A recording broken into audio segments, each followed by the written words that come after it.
I'll be honest with you, about 80% of my clients don't know what cost segregation is. It's basically accelerated depreciation over the first 3 years, where you can take a majority of the depreciation in the first 3 years, which allows you to, pay less taxes. So every time you buy a building, an investment building, in a commercial, even as a SBA owner commercial building, you can do cost segregation. So I have clients that buy 1 or 2 buildings a year, just to be able to take advantage of the cost segregation, accelerated depreciation to pay less taxes. Yep. And the taxes they are savings, they use it to buy more buildings. By a show of hands, how many of you make less than you think that you are worth? Why is that? It's time for you to put your foot down and say, enough. Luckily, you're here at the right time and the right place. The most wonderful real estate podcast ever is the path that you seek.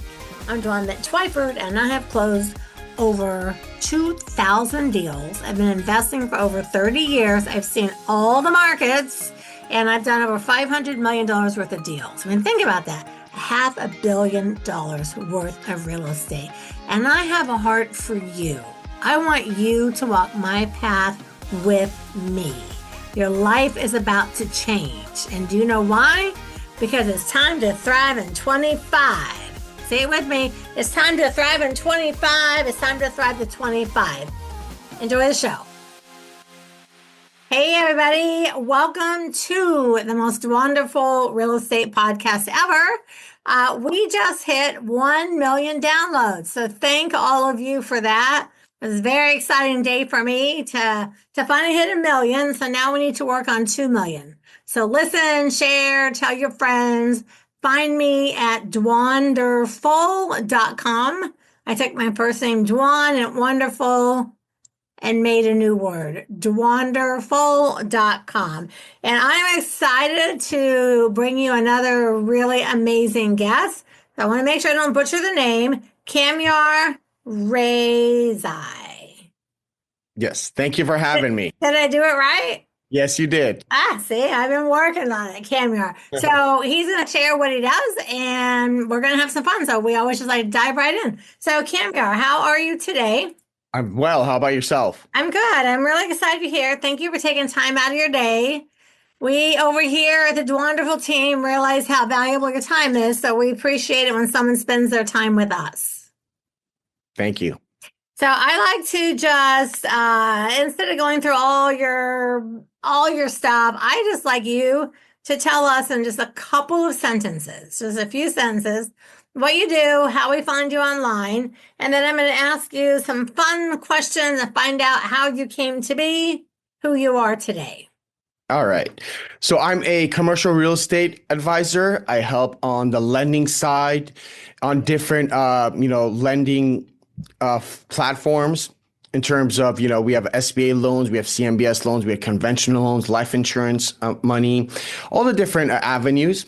So depending on the client's needs and personal financial statement, we place the loan with a bank to make the deal happen and close escrow. Nice. Okay. And how do people find you online or just your website or whatever you want for people to reach you? What do you? Sure. They can reach me at the office at 818-703-9337. I have YouTube, Instagram, Facebook, all the different social platforms. And it's under your name? It's under Wembley'sInc.com. WMBLE. WEMBLEYSINC. Nice. Okay. Well, that sounds easy enough. And so let's talk about that then. So you do commercial lending. Correct. So I love commercial. I actually, within the last 10 years, have acquired 28 commercial properties and having had really none, 1 or 2, in the 20 years before that. So I think I love commercial. But I think a lot of people, what do you think one of the biggest misconceptions is for someone's like, I'm going to buy a commercial building? And it's their first one. Because I bought my first one, not 100% knowing what I was doing. I was like, how hard could it be? I'll figure it out. But I also had 20 years of experience behind me. So if someone comes to you, they've got the money, they got the credit, they want a commercial building. What are some things they should maybe know or watch out for before they dive into that side of the business? Well, obviously, number one, anytime you want to get credit, look at your credit report. Make sure there's no, mistakes on there or derogatories that you don't know about. Credit score is a big effect. Yeah. Number two, look at your last 2 years of tax returns as of the Okay. net income versus all of the liabilities you have on your credit report. Okay. And then it all depends. Are you going to be buying a building for your own business or are you buying it as an investment? So there will be different ratios. So there's different ratios if you're buying it for to rent it out Correct. versus putting in business in it. Exactly. And what would that be? Like, just what's an example? What does that mean? Means like, let's say if you're buying it for your own business, you have to have enough net income on your corporate side to be able to afford the new payments. There are add backs of what you're currently paying for rent and depreciation. Uh-huh. After adding those back, you have to have enough income to be able to support the new payment on the new building. And if you're buying it to rent, because I bought all mine to rent. Then that's different. Then they typically, some banks looked at your net income on your personal return can support all of the liabilities you have on your personal credit report. Uh-huh. And then they've, number one focus is actually the building itself, where they look, can it support itself with the amount of down payment and the rate you're getting? Yeah. Then some banks do look at global cash flow and some banks don't. Okay. So yeah, so that's good. Yeah. My husband is from Clinton, Iowa, and they have like you could tell the downtown used to be like this really great little shopping mecca and shops and stores and, back in the day. And then, they started building all the things like over here, like the Walmart and the restaurants that people sort of left the downtown and went there. So Right. now there's basically a city rebeautification program going on where they're giving people, they made it an opportunity zone and they're giving people grants for, outside things, fascias and, stuff like that. And they're trying to like bring back the downtown. And they gave everybody a lot of really great credits and things to buy down there. So we bought a building and we bought another one. They're like, okay, we'll just get one more. And then like this woman found out we bought that woman. She's like, I've got three. Will you take my buildings? And the bank is like, hey, we've got a couple. Will you take our buildings? And then all of a sudden we were like, okay, now we have 20. It's like, stop. So I tell my husband, stop buying buildings. But I don't think they looked at a whole lot of those things. So some of these buildings have been boarded up for a decade. So Right. a lot of money out of pocket to buy them because Right. some of them were beautiful, just beautiful, already had tenants, the whole thing. But some were just like, poof, I'm like, dude, we're going to be working on this building for a decade. But So the outcome will be great. now it will be. So, and it's funny because just in the last couple of years, the property values and because that downtown, it's on the Mississippi River. So the river's here. So the downtown is 3 blocks this way and 3 blocks that way. So everyone in that little 9-block area pays their taxes into what's called the Downtown Partnership Fund. And then we use that money to do events and host things to get people to come downtown. But since then, we've had a couple bars and some restaurants and just all kinds of really antique malls, just all kinds of really fun little stores where people can come and like spend the whole day and shop and eat. But it's still not completely done. So when someone wants to buy something like that, it's just like been sitting there forever till the end of the time. They should probably just go get a hard money loan or something, right? Typically, depending on, again, their experience and background and PFS, be best to get a hard money loan, fix up the place, get it, rent it out, and then go get a permanent loan on it. Yeah. We just refinanced a couple of our buildings just in the last week, actually, because they were too trash to get a loan. But now, we put a bunch of money in and they're gorgeous. And so we actually just yesterday, I think, refinanced one of them just yesterday. But it looks gorgeous. You can't even tell it was ever the same building. Right. So is commercial like a really giant part of the real estate industry, do you feel? It is. It definitely is. More than before, always you have this scare of people trying to go into the commercial space. Yeah. How do I get a loan? What do I do? Where do I start? But once they get everything going, they buy the first one and the second one, then it's, they're like, oh, I like this. And they rather be in the commercial space rather than the residential space.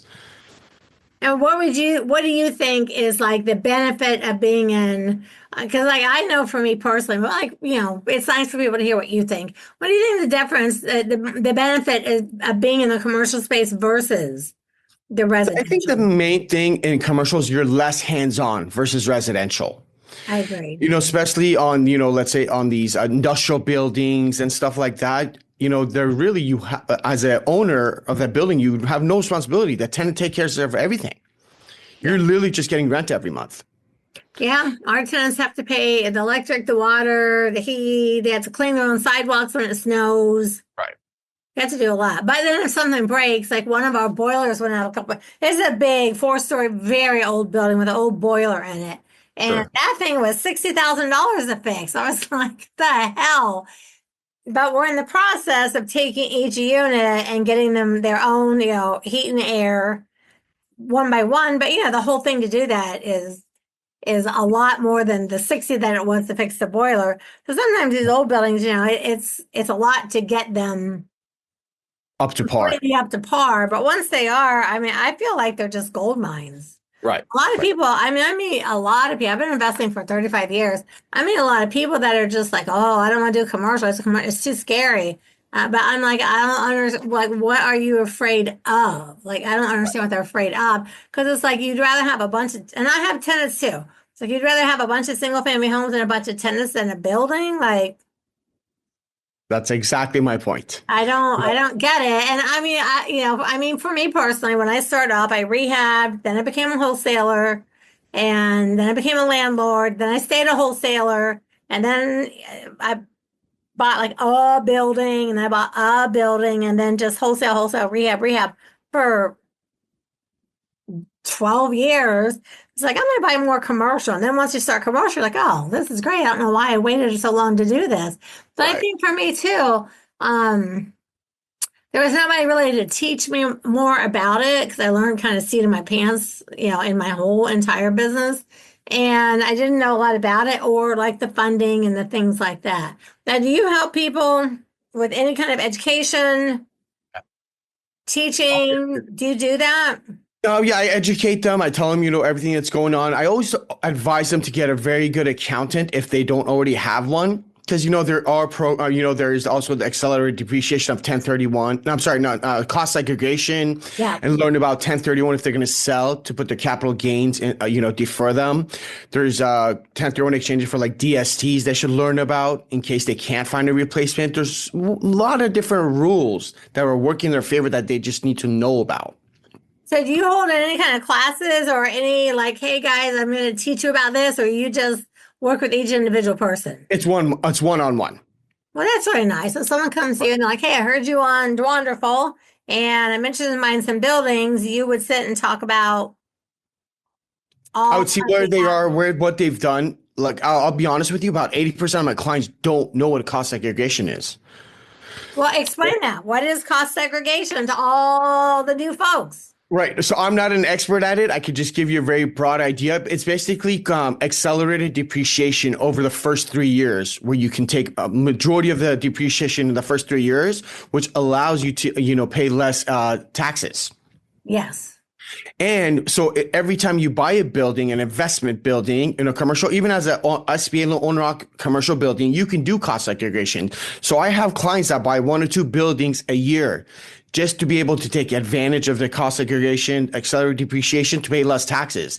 Yep. And the taxes they are savings, they use it to buy more buildings. Yes, agreed. And we bought ours in an opportunity zone. So as long as you own them for 10 years, there's no capital gains. So, and people were like, I didn't know that. It's like, yeah, there's opportunity. But the thing is, the opportunity zones, all people have to do is just Google opportunity zones.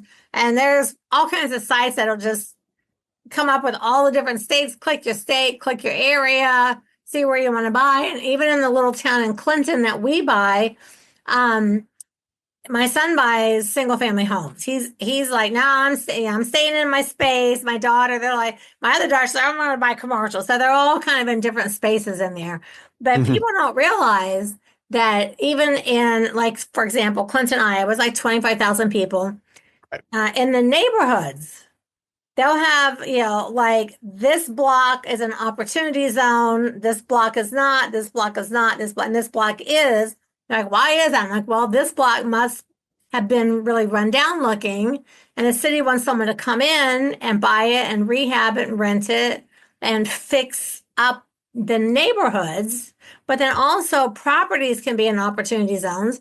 And like our whole downtown, the whole downtown is, if you go to the fourth and fifth block, which is still commercial, not opportunity zones. And then if you go this way, 2 or 3 blocks, they're still commercial, not opportunity. It's just this little area like that. So if someone's buying in like an opportunity zone, they want to borrow money, does that make any difference? It doesn't make a difference in terms of lending aspect of it. Okay. But in terms of, again, they should speak to their CPAs, if they're willing to keep it at 10 years and it makes sense, then no capital gains, that can be huge. So they can write off all the depreciation, hang on to it for the whole 10 years, then sell it and take all that money and pocket it and buy some more stuff. They wouldn't need to do the 1031 exchange at that point.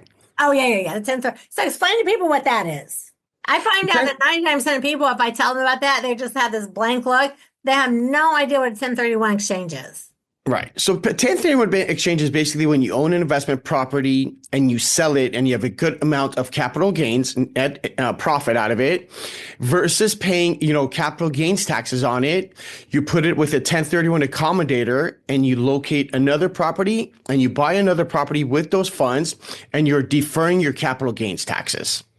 Right. So I think a little simpler is like you make, a gob of money. You say, hey, I want to buy that. And you buy that with that same money. No taxes. Exactly. And you can do it multiple times. But don't they only have you have to correct me. Don't they only have like 45 days to pick another property or 60 days? Right. There's time frames. There's 45 days. You can get extensions. You have up to 6 months to close. Yeah, I knew there was a couple of time frames. It's like, I actually haven't done that because we're just going to keep all of ours and then pass them down to our kids and our grandkids as we're trying to create generational wealth. And I'm like, and we also are like, listen, by the time the grandkids get it, they're like, oh, Mimi and Pappy made us rich and we don't want to keep these buildings. We're just going to sell them all. All the money goes to charity. Yeah. They get no money unless they keep them and run them and keep passing them down. So you can also do generational 1031s. Oh, okay. I did not know that. That would be great. Yes. Yeah. That'd be great. That's a great trust you've built there. Yeah. So the grandkids, I mean, they're all under 10, so they don't get it. But my kids are like, well, something, when you guys, and I say, hey, listen, y'all are going to be basically overseeing the money in the buildings. They're really going to the kids. But if the kids grow up and like, oh, we can sell this and we can make, $5 million, it's like, no, you can't sell it. You're going to have kids and pass it down. And if you sell everything, it's all going to go to charity. You get nothing. And I learned that from a guy that had $18 million worth of real estate. And he said, all my kids, I think, just want to live off. And I feel like my grandkids are going to sell it. And then sure enough, as soon as it went to the grandkids, they all tried to sell it. And all of it went to charity. And I mean, I knew about it ahead of time. And then I checked back later on. It's like, oh no, the grandkids were like, oh my God, well, we're not going to sell it. We're not getting any money. All of a sudden, they stepped in and started taking care of things. Right. I mean, at that point, there's probably going to be no loan on those properties. So it's all just residual income. You put a nice property management team on there and you said, you enjoy life. Yeah. And this guy that told me that, and I was like, he's like, yeah, it'd be like 20 million altogether. And he goes, my kids will take care of it. My grandkids, I just know they'll sell it. So that's what we're doing. And then not too long ago, I ran into one of them. And they're like, oh, yeah, no. The first grandkid turned like 18. It's like, hey, we're going to sell. And they're like, you get nothing. And then I don't think they understood. They get nothing until they got older. Like, okay, never mind. So we're going to take care of it now. So I'm like, I think that's a good idea. So I told my husband, I said, we need to do that because I don't want to work for us. And then all my kids work to keep it going. And all the grandkids are like, we're just going to sell it. And we're going to like fly around the world. Go rolling in the flowers. And then they don't have anything either. So it's like, no, I'm implementing the give it all charity cause. Well, they will still be able, your grandkids will still be able to fly around the world, but it's going to be with the residual income. Yes. And I just have to be responsible and take care of all the Responsible. stuff I work so hard for. Exactly. I think I like that. And ever since I met that guy, I was like, you know what? That's a really good way to do things. I trust that you are loving the podcast. Hey, do you really want to become a super kick-ass superstar real estate investor? Really? Really? Really? All right, why don't you spend the next minute and just take my real estate investing quiz. Super fast, super quick. It'll let you know where you stand on your journey. The link is in the show notes, or you can go to dwanderful.com. And back to the show. We have a friend up in the mountains. His name is Duke, and his family owned, like we live in a little town. We have a house in a little town called Bailey. His family owned thousands of acres, like thousands of acres.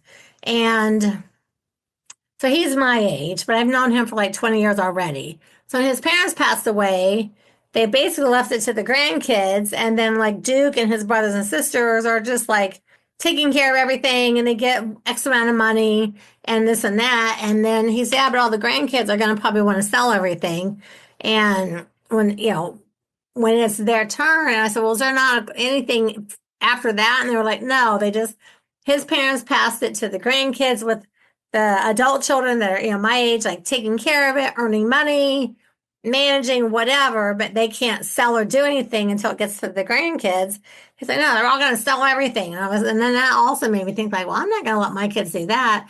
And I mean, they owned thousands and thousands of acres that they've plotted off and sold them and built subdivisions. They own all this crazy amount of land. And it's like, wow. And he goes, yeah, the next generation is all going to be gone. So, yeah. I like your strategy better than that one. I'm like, and I said, and he's like, I know we can't change anything. And I was like, so I said, you should do this. But so, yeah, sometimes I don't think people, I don't know, maybe they don't think far enough ahead. But now when you guys do a commercial loan, how long are those loans? It depends. It can be as short as, say, about 40, 45 days, as long as, 90 days or 120 days, depending how, just intense it is and the type of property. I mean, how long are the loans for? 10 years, 20 years? So on the SBA side, when they're owner occupied, you can do a 25-year fixed amortized over 25 years. So it's fixed throughout the whole period. There's also, 5, 7, 10 available on those. And then on the conventional owner occupied loans are typically, like 10 over 20 or 20 years fixed amortized over 20 years. And on the investment side, they're either 3-year fixed, 5-year fixed, 7-year fixed, 10-year fixed, amortized over 20 or amortized over 30 years. Well, that's nice. So then you guys get kind of in and out of them pretty quickly. When the rates were really low back during the COVID days. Oh, yeah. I put the majority of my clients on fixed on the whole term if it was available. And they are loving life right now. Oh, yeah. Oh, yeah. Well, I always tell people you always want to get a loan. You always want fixed. You want everything to be fixed all the time because you just never know what's going to happen. And, right. I remember back in the days, I don't know, maybe the 80s or 90s, maybe when they had all those adjustable rates and people's payments were going up to these crazy amounts. And it's like, So I have never had one of those because I watched other people struggle with it. And I thought, I'm never going to do that. Well, the rates in the late 70s, early 80s, or in the 80s were up to 17, 18%. I can remember. Now, I was like in my 20s in the 80s, so probably before you were ever born. But I do remember my parents wanting to buy a house, and the interest rates were like 18% or something. And I didn't know any better. So I'm like, oh, okay, that doesn't sound bad. But then as I got older, I got into real estate. It's like, oh my God, who would buy a house with even a 15% interest rate? Why would you do that? You just wait or something. But I remember hearing my parents talking about it. And then later on, they refinanced the house when rates went way, way, way down. But I can still remember them being like, and that looking back, it's like, God, 18%. Like, who did that? But I think everybody did, right? Like, if you wanted to buy a house, that was the deal. That was the norm. Can you imagine right now buying a house with 18% interest on it? No. I mean, golly. The last 2 or 3 generations won't understand it. No. And I was not into real estate or anything. I just can remember them talking about the interest rates and like being, high schoolish and learning about, we had those classes, they're called family living. And you learn how to like balance things kids don't know today. How to balance checkbook and, this sort of stuff. And the one class, it was one semester They took the guys and the girls and put them in together, and they coupled you up. So you and the guy, you had to plan a wedding. We all went to a church and did little vows, and we had to have budget, and we had to figure out mortgage payments and how to budget and how to do a checkbook and how to do all this stuff in high school. And I was like, oh, it's too bad they don't teach kids that today, because kids get out of school, they don't even know how to deal with their money or their credit cards or any other stuff like that. But part of that class was that, and looking at, can you afford to buy a house? And here's what the payments are. And it was really a really fun educational class. But I remember even in the class, the interest rates and learning, like, the payment is this much. And for the interest is that, you can only afford this much for a house because this is what the payment is. And now, if you get a 7% interest rate, you can get that much house and still have the same payment. Right. I learned even in high school that you can get more house if you have less interest. Correct. And then I looked at my parents. I was like, "You guys bought a house like that? Yeah, it sounds like it's crazy. That sounds like crazy stuff to me." So, all right. So, what is one actionable tip if someone's like, "Hey, they're just hearing you for the first time. They're interested. They want to contact you." Give them a tip, some kind of an actionable tip about finding a property, looking at a property, how to assess a property, something that someone can listen to and go, "Oh, I could do that." Well, nowadays, because of ChatGPT, it's much, much easier, right? So what first thing is, number one, look at your credit report again. You can go to Experian.com, look at your credit report for free, make sure everything is reported accurately. There's no derogatories and everything. Number two, go focus down on an area you want to invest in. Especially if it's your first or second commercial property, either as investment or owner occupied, try to be as close to it as possible. You don't want it to be far. Okay. You can be hands-on. And then after that, look at, are you looking to buy a property that is owner occupied or investment? If it is investment, do you want a small shopping center? Do you want a small industrial? Do you want a multifamily? Go research about it and see which one. And then once you zoom in on that, you can go on LoopNet for free and search properties available for sale. And, locate some. And you can always contact me. I can look at the property and send you a free underwriting report on that property. I was going to ask you, so if someone came to you and they're like, "Hey, listen, Kamyar, I found a property and it's my second one. I think it's like a good deal." You might help them look at it and say, "Hey, listen, based on the numbers, this is not a good deal." Sure.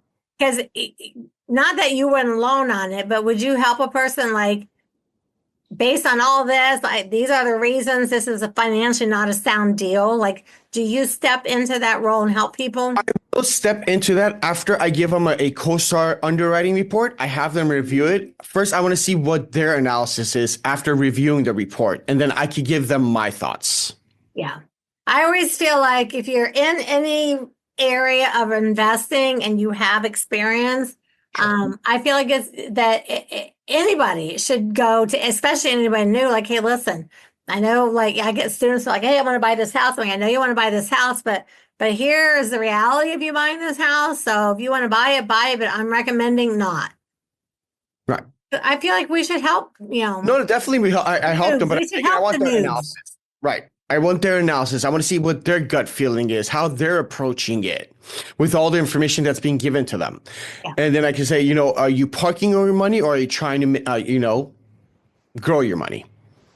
Yeah, that's even good there. Are you parking it or growing it? Yeah. See, I really love commercial. And the funny thing is, people are like, "Oh, you should write a program." I'm like, "Listen, I bought these properties for my own personal use to keep till the end of time. I honestly don't know if I even know enough to write a program. I'm teaching people about buying commercial because of all that stuff you talk about." Sure. And it's like, it's available, for clients, or if they ever have questions or anything, I'm always here to help them, guide them. Yeah. We can give them as much information that they need on it. Okay. All right. Let's talk about something else, because everybody always wants to know about you and what you're doing. What's your favorite band of all time? Favorite band of all time? Green Day. Oh, man. I love Green Day. It's funny. When my kids were in high school, they wanted to go see Green Day. And my husband and I bought them tickets and and we were like, we're not going to go see Green Day. That's a bunch of punk, whatever. And then later on, we actually listened to a couple of the albums. It's like, dang, Green Day is so freaking great. I cannot believe we just dropped the kids off and went to go eat because we didn't want to go see Green Day. It's like, what were we thinking? But, we were a little older. We were like, the way they look, and they're great. Right. They're I was great. in high school. Their voices, they're that song Broken Boulevard, Broken Dreams. I swear to you, I think that's one of the most greatest songs ever. It's just, man, I don't know. That song like moves my soul. What's your favorite food? Sushi. Me too. I had sushi for breakfast today. I haven't done that. I bought some yesterday. I ate some last night. I was like, oh, I'm full. I was like, you know what? So I got up to, I'm going to eat sushi for breakfast. So good. What's your favorite time of day? Where's your happy place where you're just like, oh man, this is great? You typically in the morning, because I wake up first thing in the morning and go work out and get my endorphins going. Mm-hmm. So I love the mornings. Yeah. Most people do. All right. So, how can the people of Dwanderful, the Dwanderful world, how can we help you reach your next big goal? Basically, I'm looking to, my focus is I appreciate everybody to be able to help me. I like to help them buy the first building because I like people to in 10 years, 15 years from now, call me and say, wow, thank you for, helping me buy this building. Business has been good. We're paying off the building. We're leaving a good amount of equity for our kids, our grandkids. I get a lot of those calls. Nice. I know that is nice, isn't it? Yeah, it feels I like great. that when my students send me a copy of one of their checks, it's like, oh, thank you. That's so great. Yeah, I get a lot of clients be like, look, what if I want to pay this off sooner, and when they send the loan docs, the majority of them allow for 20%, extra 20% of payments a year. So I've, clients that are sometimes paid off in the 12, 15-year range. And, once they get that, it's paid off, they call me like, you know what? I paid off this building. I'm very thankful. And they're so excited. Yeah. They're It's so a great excited. feeling. Yeah, it is a great feeling. All right. So all of you out there in the wonderful world, this is the most wonderful real estate podcast ever. Anybody looking for any kind of commercial loans or whatever, you need to go to Kamyar, because if you come to me and ask me a bunch about money and finance, I'm gonna be like, listen, I just got to send you someplace else. I don't know. And I'm always happy to admit when I don't know, because nobody knows everything. And it's just not my arena specifically. But I mean, I'm happy to help you look at a building. I'm happy to give you my opinion. When it comes down to all the money and the crunching, yeah, I'm going to send you to this young man because it's out of my box. And the truth is, I am enjoying the part of real estate that I'm locked into as far as my mentoring and my training. And I tell people, I said, honestly, I don't really want to go take the time to learn all of that when there's people like you that already know it all. So if that's what someone's expertise is, just go there. You don't need to reinvent the wheel. My expertise is wholesaling, rehabbing, short sales. It's like, you don't need to reinvent the wheel. I'll teach you everything exactly, no mistakes. They want to buy property like that, they go to you. Right. Niche expertise is the best, I believe in. It really is. And I think people still just try to look at all the people, all the shiny objects, all the stuff. It's like, listen, just go to the person. How long have you been doing this? 21 years. Okay, 21 years. So go to someone like 21 years. I mean, that's good experience. I got 35. Go to someone who's been doing it for a long time. Let them teach you. Let them help you cut your learning curve.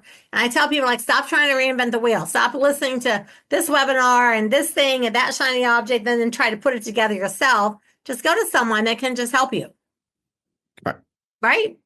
Absolutely. I'm glad we agree on that. Okay, so everyone, I'm going to ask you a favor. If you had fun today or you learned anything you liked both of us, I want you to leave me a 5-star review and write something nice. 5 stars, write something, and subscribe, because I can't reach 2 million downloads without you. And one last thing for you. I always like our guests to give us a word of wisdom, but just one single word. Trust. Okay, now, so for my Dwanderful world, What I always ask people to do is write it on a little sticky note, put it on your mirror, and every time you're brushing your teeth, whatever you're doing, you just say the word trust, trust, trust, trust, trust. So we have a word of the week. So that is the word of the week this week. Now tell me, what does that word mean to you? People trust me to be able to help them get financing because I deal with their social securities. I deal with their whole life. So it's not easy to obtain that trust. Yeah, that's true, because that's trust it's hard to gain and it takes a nanosecond to lose it. Correct. Okay, I like that. Okay, so trust, folks, that's it. So the word then is going to be trusting people, learning to work with the right people, helping you in your life, your finances, your things, and trusting that they're going to do a good job and steer you down the right path. Right? Exactly. Correct. Okay, I love it. All right, guys, so we will be back next week. Same bat time, same bat channel. And remember that the truth is in the red letters. All right, everybody, I'll see you next week. All right. Thank you. Oh, and thank you so much for being on. Thank you for having me. Guys, next week.